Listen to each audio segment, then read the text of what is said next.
Welcome to the Genius Factory. Enjoy the video. You start by making the device safe.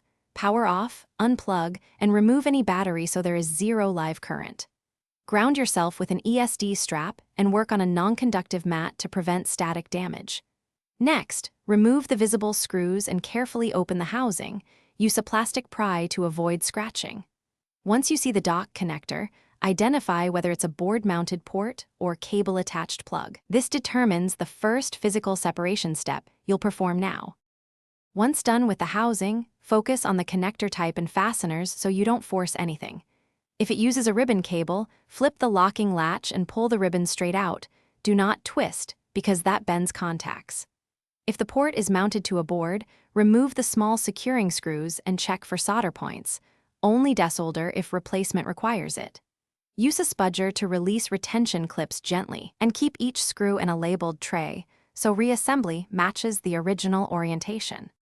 You finish by installing the new or reseated connector and reversing disassembly. Close the ribbon latch, ensure the connector is flush, and tighten securing screws to manufacturer torque if known. Reinstall the housing and battery, then plug in power and test each dock function, charging, data, and audio if present. If something fails, first power off and reseat the cable.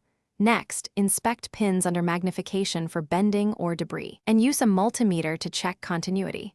This single trouble. Thanks for watching. If you found this helpful, don't forget to like and subscribe.